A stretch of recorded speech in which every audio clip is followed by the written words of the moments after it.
Okay. Franklin National Bank, and then City First Bank in Washington, D.C.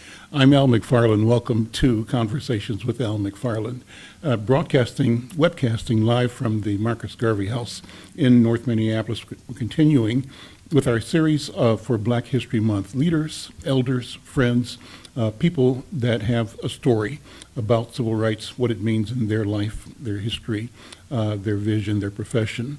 And this series is brought to you by Comcast of the Twin Cities. We thank them for their support. 10 days of interviews with leaders in community on the topic of civil rights. Pleased to have today a friend and leader and elder and a business luminary in Twin Cities and across the nation. Dorothy Bridges was Senior Vice President for the Public Programs Division of the Federal Reserve Bank of Minneapolis. Prior to that, she served as the president of Franklin Bank and other banking career opportunities as well. Dorothy, welcome, first of all. Thank you. I appreciate you having me. I'm going to ask you to tell your story, and in doing so, first talk about what the term civil rights means to you. Sure. When you Sure. discuss, when you hear we're talking about Black History Month, civil rights, what thoughts come up? Okay, sure. So to answer the question about what civil rights means to you, I should first talk a little bit about my own background and who I am and where I came from. I was born in the South. Tylertown, Mississippi was the small town where I was born. Where's Tylertown? Tylertown is about 45 minutes outside of Macomb, Mississippi, or maybe about an hour away from Jackson. Okay. And it's where my ancestors came from. My grandparents and his father before, grandfather before him were sharecroppers. And my father followed in those footsteps. He was a sharecropper for a little bit of time. And then he and my mom decided that they would relocate the family to New Orleans, Louisiana. So I was raised in New Orleans. And during that journey, as we tend to do, we follow, brothers and sisters to different places. And my father being the oldest, and actually a twin, he and his twin brother relocated to New Orleans. Come into the microphone more. Okay, Sure. that's fine. So he and his twin brother relocated to New Orleans, Louisiana. And so that began my journey of my understanding about civil rights, because as I was growing up, there was a lot of eventful things that occurred with my father and his twin brothers and our families. I am not sure if you are aware, but my cousin, Ruby Bridges, integrated the New Orleans schools in 1960, September of 1960. And Ruby has gone on to tell her story, and she still tells her story to this day. Disney has made a movie about her story. She's written a few books, and there is a book, The Story of Ruby Bridges. And so when I think about how we grew up, it was about values of family and having principles and having that certain moral compass about what was fair and what was right. And in the small rural town of Tylertown, Mississippi, what was fair and right wasn't necessarily what happened to us. I can recall when I was growing up visiting cousins back in Mississippi after we moved away and wanting to go to the movie house. And when we got to the movie house, I noticed that people who looked like me were corralled into one section of the movie house and white people in another section. And so I would ask the question, why?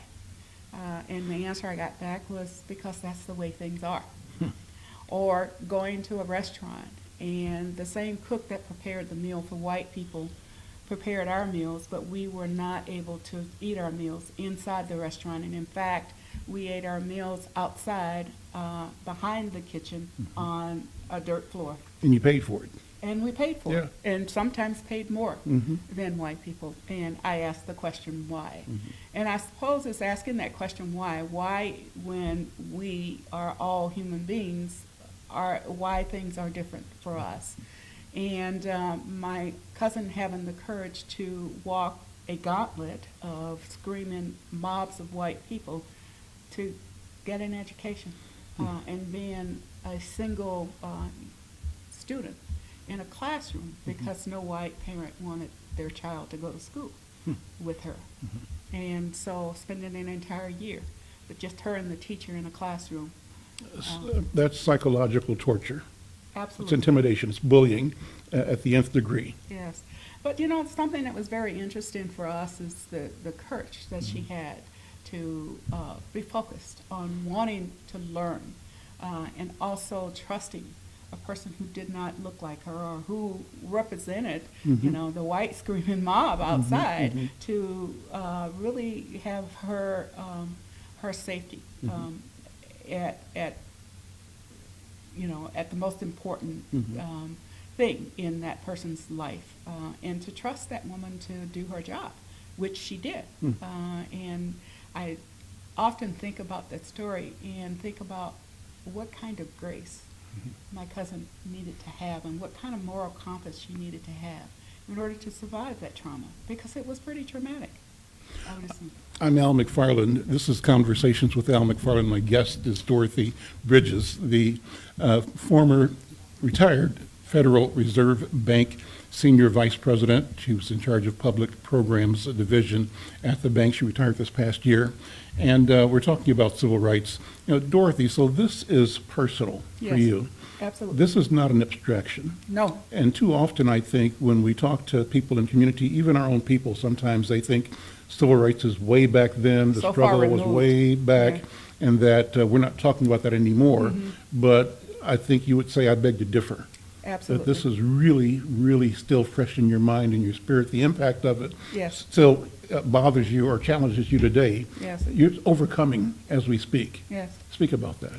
Yeah. So I think those things that I experienced when I was growing up helped to shape how I view the world and how I view my place in the world. There's a saying, and I think it was Mark Twain, who said that the two most important days in one's life is the day you were born and the day you find out why. And thinking about that often has really compelled me to think about my role in our communities and how I believe that people need each other, and we need to bring the best talent to the table. We can't afford to let others, because of your race, because of your nationality, because of your gender, keep us on the sideline and not to really be engaged and to be entrusted with paving the way. And I have to thank my parents for allowing me to do that and allowing me to continue to do the work that I do in the community. It is not easy. It's challenging. Sometimes we get in our own way when we are doing these things. Nonetheless, we need to continue to try. And every time that I interact with my community, it's because I want to make my community better and not because I want to make me better.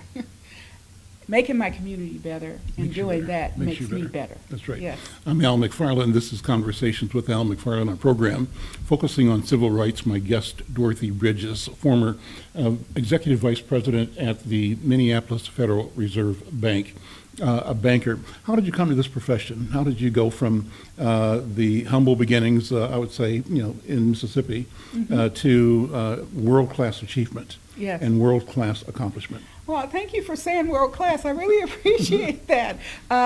So my journey was pretty serendipitous. When I left New Orleans, Louisiana, I left to go to college. And one of the things that I had to do was to commit to myself that I needed to be serious about earning a degree. And I went to the University of Montana. And of course, my degree was nowhere near business or economics or anything like that. And in fact, why Montana?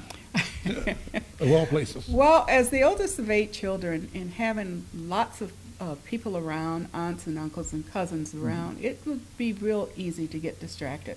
And so the thing that I needed to commit to myself is that I needed to be serious about my education. And the only way that I could see to do that was to get away from everything that was comfortable and familiar. And so I made a pact with myself that the first college or university that I applied to, I would choose it. And it was University of Montana. And so I went away. I graduated from University of Montana, and my first job was in the banking industry. And I started at bookkeeping and worked my way through. And I had an aptitude for numbers that I hadn't discovered until I was in college, and really liked numbers and finance and analyzing things, and so made a career out of it. When did you see yourself becoming a president of a bank? When did you think that might happen? I always thought that I wanted to go to that next rung in the ladder. Didn't quite know what that was. It was pretty limitless in my mind about where that would lead me. And it was around the time that I had a mentor, and it was a very informal mentor. It happened to be a woman at one of the banks that I worked, and so she says, "Well, what is it that you want to do?" And I said, "I really have no idea about what I want to do." And she says, "Well, you can go as high as you want to go in this field, and it's about time." And she was the head of HR for the bank, and so she was the one that grew me. And you know how those things work. You remember that name for forever. And so she encouraged me to continue to learn and to continue to grow. And I became very, very interested in being in the senior management ranks. My first president job, lots of people don't know this, my first president job was with First Bank, which is the predecessor of U.S. Bank. And I ran branches in South Minneapolis. So I was my first president job, and then I left First Bank and went to a number of other things, and then came back to First Bank, and then left altogether and went to Franklin Bank eventually as the CEO. But yeah, it was in the early 90s. What were the challenges, both internally and externally, to you as an African American, first of all, as a woman, and as a non-Minnesotan, breaking through Minnesota nice? Absolutely. Yes. Yes. What were the challenges? And then answer that in the context of our theme, civil rights. Sure. Yeah. Well, it's no secret that, my first career job in the banking business was in 1980. And it was unheard of to have many black people in banking, right? So you had people in You the knew financial Lillian services. Lazenberry, I'm sure. I'm sorry? Lillian Lazenberry? Yes. Okay. Yes, but I mean, it was still very, very uncommon, especially in the ranks of managers. You probably had them working, in middle management positions as tellers and different things like that, but not common to have very many black people. And so just thinking about those challenges, the stress level and the sacrifices that you make, and then also people getting used to the fact that you being black doesn't necessarily mean that you're limited and restricted to bringing in black clients, and that you need to really have the aptitude and the knowledge and the skill set to really serve clients of all backgrounds, and so that was the thing that was the most stressful and the most challenging for me, is having people inside the banking industry giving me an opportunity. And the really nice thing that I found out is that once you really prove to people that you knew what you were doing, that they absolutely embraced that and wanted to really see you succeed. And so overcoming that level of stress and really making people, but the other side of that is people thinking that you have to constantly prove yourself over and over again. So that was always something that I had to face each and every time, is wherever I went and whatever new environment I was in, I had to continue to reprove myself. What do you think were your accomplishments then? You've got many, but what would you say have been the highlights of your accomplished career? Yeah. I used to ride around with my daughter all the time in the car and my husband, and we used to travel up and down the city streets. And one of the things I used to point out is, oh, we did that project. Oh, we did that project. And my daughter would say to me, yeah, Mom, I know this is getting sickening. But that was the reward for me, is looking at these various different projects throughout the community and feel good about the fact that I was engaged and involved in really making our community better off for the bank's existence and not to exploit the community. But that was the crowning achievement for me. Let me throw some difficult questions at you, Dorothy Sure. Bridges. You know, as often as not, I've had experiences where black business owners say that there's a double standard for them, that it's difficult to get to capital. It's not new. You've heard this, I'm sure. Absolutely. How do you recommend or advise, counsel, young and older entrepreneurs to stay the course Yeah. when there may be either perceived or in fact challenges that other businesses might not have? Absolutely. How do you get past that, and how do you stay the course? And how do we convince our people to not fall into a narrative that suggests that we are inadequate, Yeah. that we are not Absolutely. capable, Yeah. that we don't work as hard, that we don't do as well, Right. because we know that's not true. Yes, absolutely. And one of the things that I often did when I was president at banks and went out on calls was to talk about, how to be transparent. The business, as closely held as most businesses are, there's a way for us to share, the inner workings of our business to make sure that there's a clear understanding by your banker in terms of what's going on, and not wait until the 11th hour to ask for help, but to be prepared. Be prepared to share a lot, but also be prepared when you sit in front of someone to ask about borrowing their money, that be prepared for the challenging questions and to know your business and to know when you don't know something and when you need to bring a board. So surrounding yourself with people who have the skill set that you may be lacking to make your business successful. That was the number one thing, Okay. because we often think that we have to do it all ourselves, and you don't. You but can't. surrounding- You there's no can't, way you yeah. can, but knowing what you don't know and knowing that there can be others that can bring that to the table. What about the narrative? Yeah. This question that too often in the community we sort of drink the Kool-Aid that says we doubt ourselves. Yeah, absolutely. And that's one of the things that I get very, very concerned about. So this whole notion that one business should be representative for all of the black community. That's not the case. That's not the case in mainstream America. If a white business fails, that white business fails. That doesn't mean the white American population of businesses fail. And that's what we need to do, is we need to not paint that narrative that if one of our businesses happens to run into trouble or to fail, that's the way all black businesses are. And I'm very adamant about that. And then also, too, making sure that we are as supportive as we can be. And if we have absolutely nothing to contribute in terms of the success of the business, then we should not be talking about anything that we don't know. And that's the other piece of it. So that whole narrative for us is even more important, because in the past and even today, businesses that fail that happen to be black are held up as the main narrative for all black businesses, and that's not true.